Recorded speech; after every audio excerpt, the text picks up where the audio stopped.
Okay, this December 4th, 2019 meeting of the Oyster River Cooperative School Board will come to order.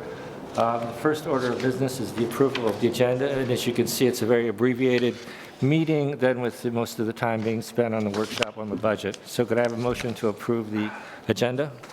Denise? A motion to approve the agenda. Moved by Denise, is there a second? Second by Dan. All those in favor, raise your hands. 6 in favor, the agenda is approved. So we have time for public comment. Come on up, come on up. Just introduce yourself and you have 3 minutes. All right, awesome. Well, first off, thank you. I'm Meg Hydock. I'm a resident of Lee, and my son is a 5th grader at the Oyster River Middle School. I'm sure your public comments are probably people coming in complaining and frustrated with something. So first off, thank you guys for hearing things. I hopefully won't come to you with a problem if I don't have a solution. I do want to express frustration over the distribution of gym time between ORYA and the invite-only club team that is going to be sharing gym time this year for basketball. My concern isn't actually between the organizations, so I've heard a lot of rumblings in the community about an invite-only team being viewed the same way as ORYA, which takes all students. My concern is actually more so the equitable distribution of gym time based off of the number of participants. So MV is going to get much more gym time in comparison, and that they're going to be able to take the whole gym, while all the ORYA kids are going to be splitting up the gym. Fundamentals are learned at practice. Great players are made in practice, and games are won in practice. And so I really feel like, unfortunately, some of the ORYA kids are not going to get exactly what they need. I would have no problem if there were more kids in MV that were participating in the amount of time that they're allotted. And furthermore, I'm sure a lot of you are familiar with the wonderful ski club program that happens at the middle school. Happens every Friday night. MV took the Monday, or was given the Monday and Wednesday slots, which means that our kids who want to participate in both, get a love of skiing, unfortunately, you're going to have to miss practice. So I have 3 kids on my basketball team who are going to be missing 5 practices on Fridays to go to ski club. And so I guess the solution I would ask for you guys is to recommend to the athletic department or whoever makes the decisions to look at the number of participants and allot gym time appropriate to the number of participants, not necessarily who the club is or whether it's invite only or community organization. And I would just submit that, I think it would be better for our kids, it would be better for the community. That's it. Thank you very much. Yeah. Thank you for hearing me. Can you sign your names? I sure can. Get the spelling correct. No problem. Thank you. Thank you very much. Other public comment? No? Okay, approval of the minutes. Okay, a motion to approve the minutes. Denise? I'll make the motion. Moved by Denise, is there a second? Second by Brian. Are there corrections? Hearing none, all those in favor, please raise your hand. 5 in favor. I'm abstaining because I wasn't here, so 5 in favor, 1 abstention. Okay, so we move to the Student Senate report. Is Yasmin here? Yasmin decided that she didn't have enough to report to Okay. stay through this evening. She's going to miss a lot, right?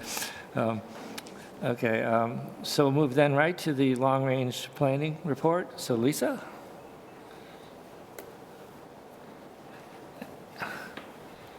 And Lisa, maybe before you start, the word on the street is this may be your last presentation to us because you're leaving the board, the long-range planning committee, is that correct? Or? We are moving next summer Oh. out of the district. Well, I want So I am compelled to resign. Well, on behalf of the board, I want to thank you for all the work you've done on this very complex committee. Your devotion to the work of this committee and to the district is deeply appreciated. So thank you so much for all you've done. Oh, thank you. It's been fun.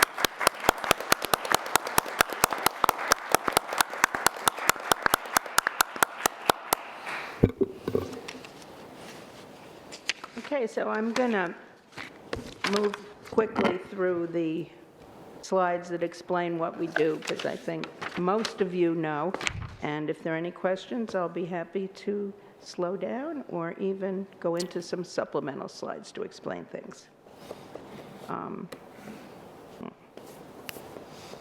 Okay.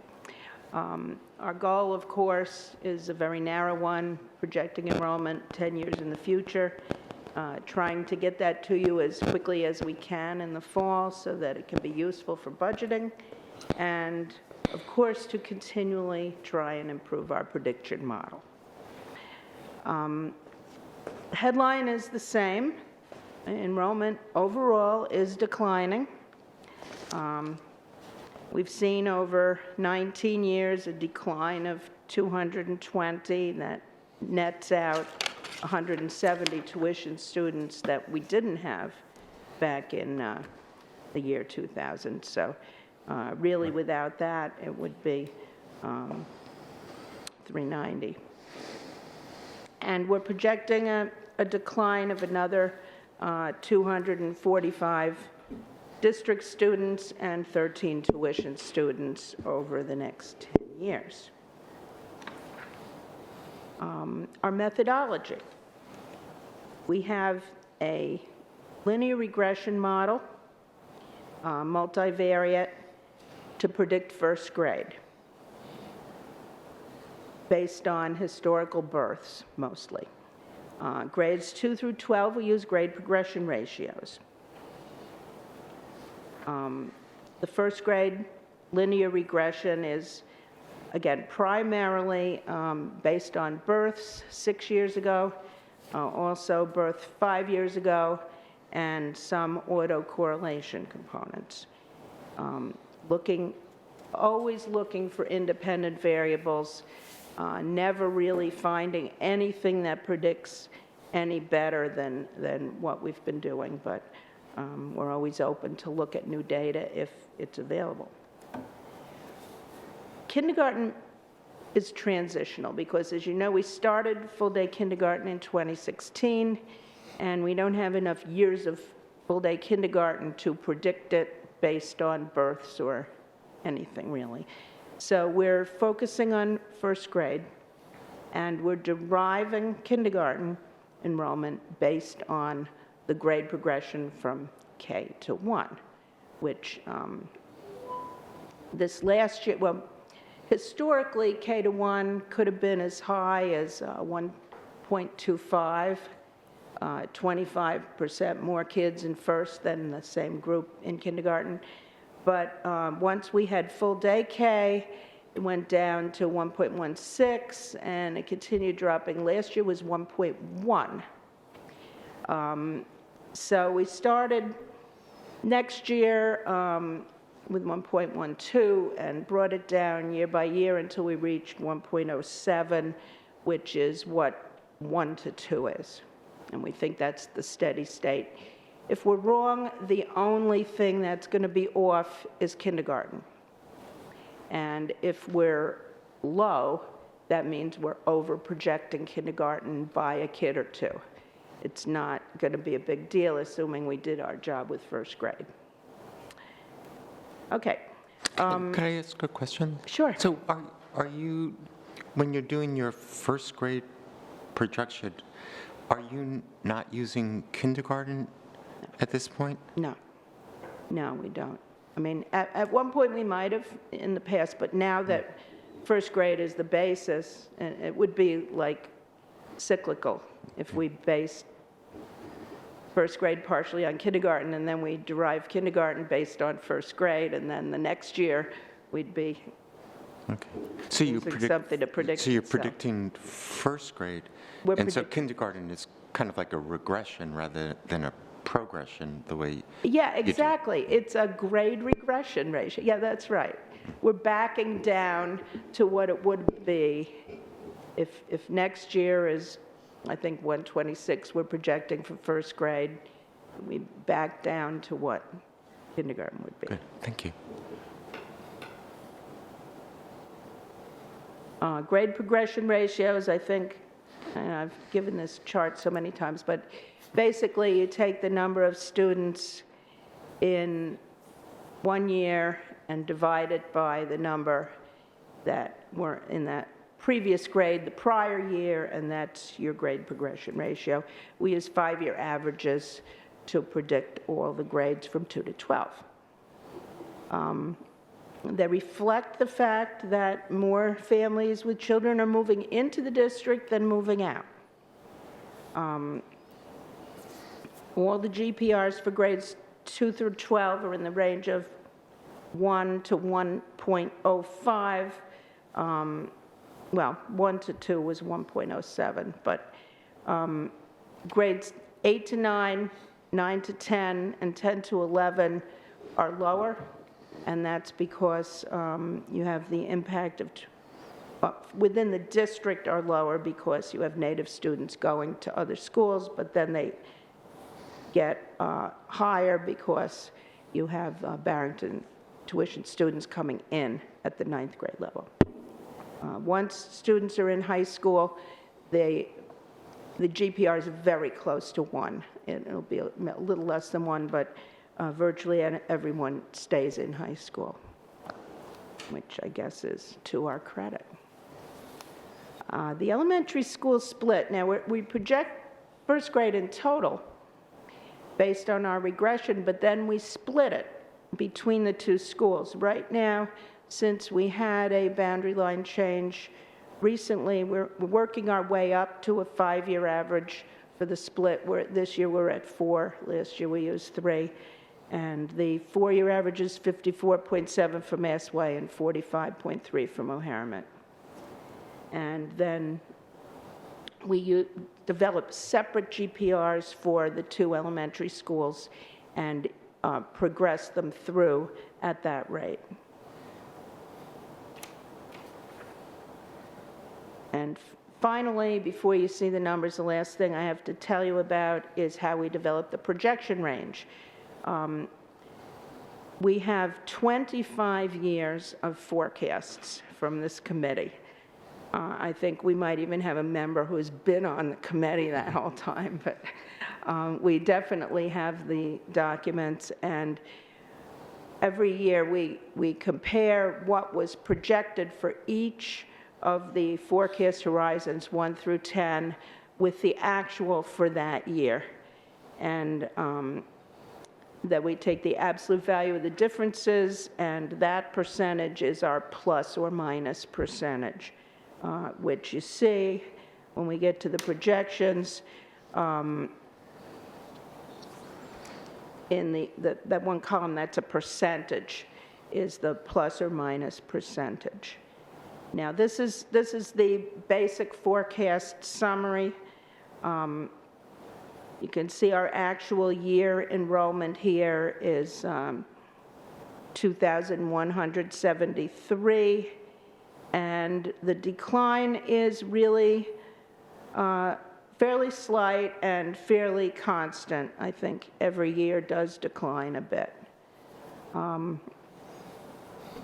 And that's unusual. For years and years we said, well, the next couple of years are going to be going up and then we'll be declining. And now suddenly here it is.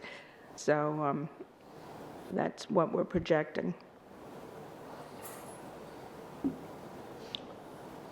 This is the elementary schools. As I showed 3 historical years because everyone knows that Mass Way has been growing. And conveniently, we added on to the school, so that's good. Mass Way has been growing, and Moharmet has been losing students. And but we can see now going forward from this point, both schools will be declining, and the ratio will stay pretty close to what it is. So we're at a total of 671 elementary students this year, and 10 years from now, that will be down to just over 600.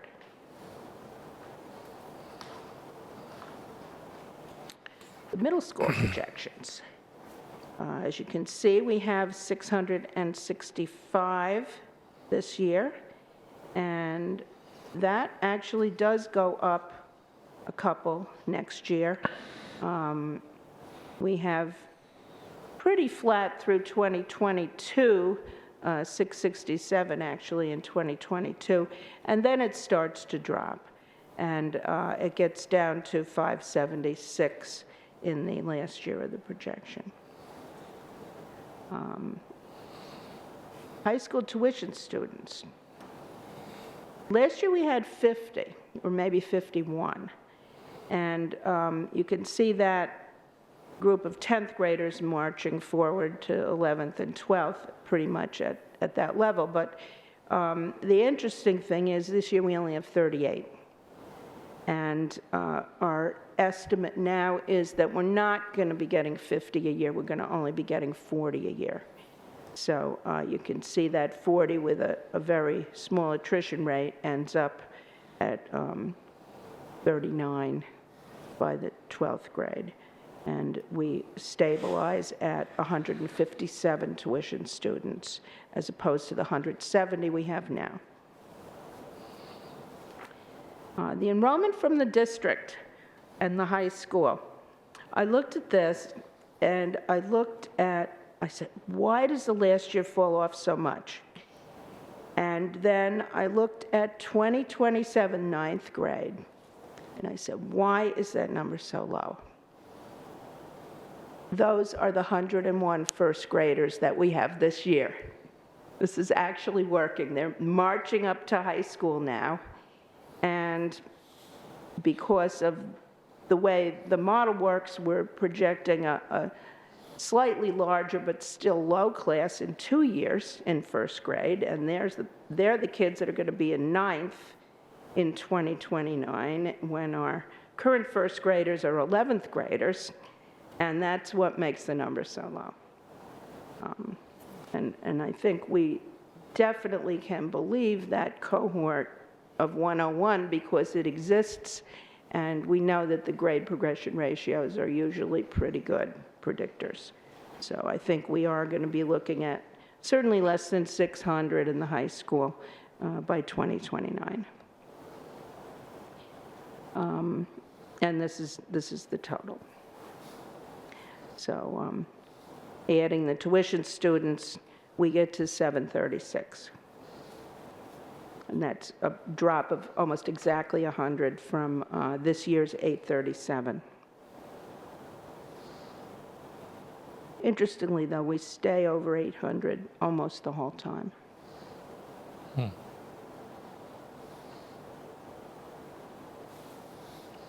This is just a line chart showing the difference between total high school students and a district only, showing the growth over the last 10 years of the number of tuition students, and pretty much two parallel lines going forward. They get a little bit closer as we lose those 13 students, but we've got basically the same difference.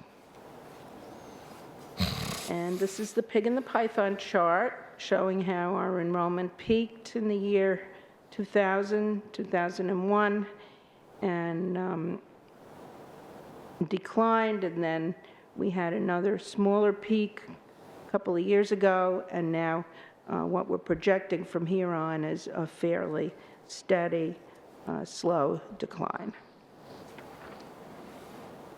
This chart is much the same information, except that from the current time period going forward, we show the plus and minus range for the average error of estimate. So you can see that at the top end of the range, with the plus, enrollment is flat. And as if our estimate is high, then the actual could be even lower, even more of a decline. But the interesting thing is, flat is still in the margin of error. So to summarize, enrollment is in the 2,000 range, certainly for the projection period. We're losing 258 students over 10 years, getting from 2173 to 1915. Full-day kindergarten is assumed and ranging from 96 to 111 in the number of students. Elementary school students' numbers decreased 10%, and both schools decrease. Massway has 75 more students now than Mohammed, and the difference will still be 69 at the end of the period. So proportionally, it's pretty much unchanged. Middle school enrollment is dropping at the very end of the period, staying flat for quite a while and then dropping in the last 5 years to 575, which is a drop of 90. And the high school enrollment, 837 will be dropping to 736, and again, that's a drop of about 100, some of which are tuition students, 13 of which.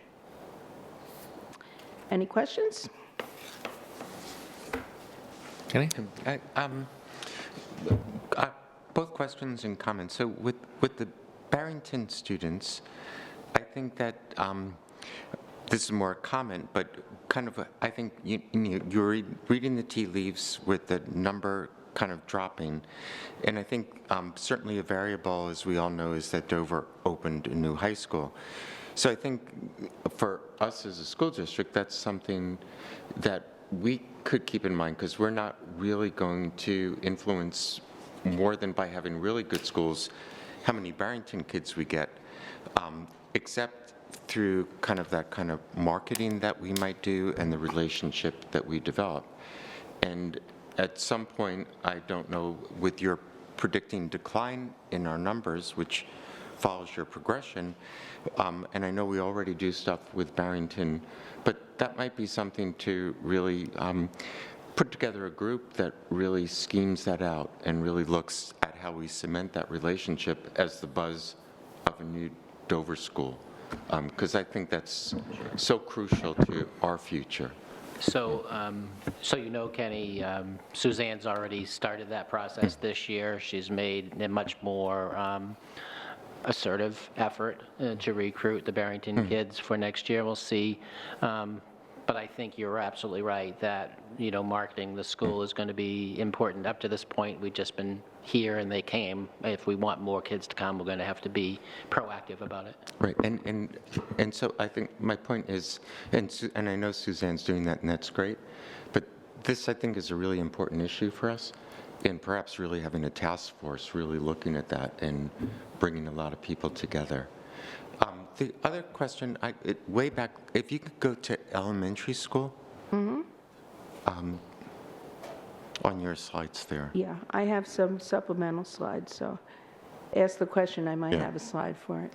Great. So, and I asked this, Lisa, and sadly, knowing that you are leaving and you have steered us so well with such great knowledge, and there's such institutional knowledge that you have, and we'll surely be missing that.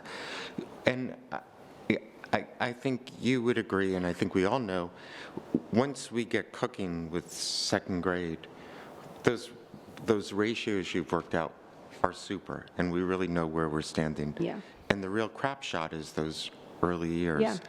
And and there's been some real big swings in those kids entering. And I know you said that you were looking for a correlation and you really couldn't come up with it, but suggestions going forward, anywhere we should be looking to have a better predictor for first grade, which then gives us kindergarten and then starts us off for second. Are there things you've thought about that would be important for us to look at? Well, the problem is that anything like the economy, the real estate market, wouldn't be a predictive indicator. It would maybe be a coincident indicator at best. It's really hard to find predictive indicators, and the statistician, I'm not the person that comes up with these correlations and regression coefficients. Thankfully, that's Robert Moore, and he's staying in the committee, taken over from Michael Goldberg last year. So as, I guess, data becomes more available all the time, and hopefully historical data too, maybe he could crunch some things and find something that's a good predictor. But what he's doing is, what he's able to do with the data he has, so. Yeah, okay. Well, thank you for all your work, and I think that is our one vulnerability that, yeah. As it always has been, Yeah. but I think the first grade is, well, it's the trickiest thing to do, so. And part of that, of course, is once you get past the first 5, maybe 6 years, you're talking about kids who haven't been born yet. Right. So you're also predicting births, and then you've got a prediction based on a prediction. So that's what makes it really tricky. For sure. Not much we can do about that, though. Lisa, looking at the numbers for the middle school, because we're building a middle school, which is a capacity of 700, and as I read your numbers, even if you tack on the margin of error, it seems to me that we're going to be within that 700 pretty Yes. much for the full time. So your prediction would suggest that the 700 will accommodate students, even if that margin of error, it's higher by that margin of error. Am I Right. reading that correctly? Yes. Okay. Questions? No? Thank you so much, and thank you for all your work. Well, thank you. It's been a pleasure working with the board, and I'm not going far, so I'll do my best to transition the committee as best I can. Well, thank you so much. Thank you. Thank you, Lisa.